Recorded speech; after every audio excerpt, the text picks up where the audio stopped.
अतिवृष्टीचा भाजीपाला पिकांना फटका बसलाय।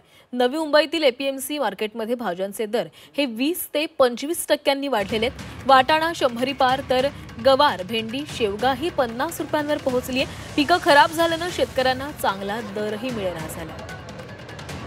दरम्यान नवी मुंबईतील एपीएमसी मधून आढावा घेतलाय आमचे प्रतिनिधी स्वाती नाईक यांनी।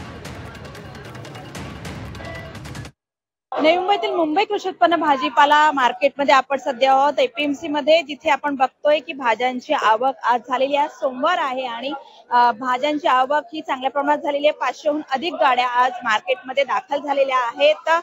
परंतु ज्या भाज्या आलेल्या आहेत, पावसाचा फटका या भाज्यांना पडलेला दिसून येत आहे। कारण सर्वात जास्त भाज्या ह्या पावसामुळे खराब झालेल्या दिसत आहेत।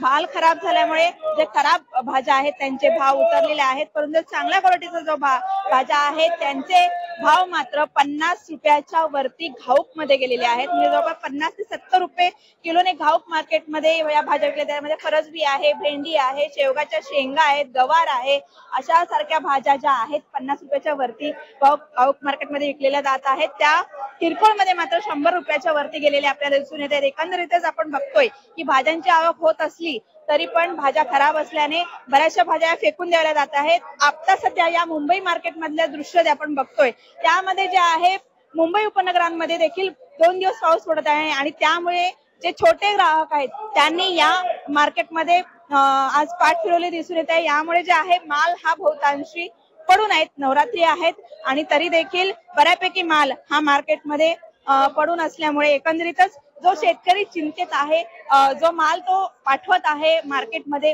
जेणेकरून त्याला काहीतरी उत्पन्न मिळेल, परंतु इथे देखील ग्राहकाने पाठ फिरवल्याचे चित्र असल्यामुळे शेतकऱ्यांचं यामध्ये नुकसान झाल्याचे चित्र दिसून येत आहे। Swati Naik, Zee media, Navi Mumbai.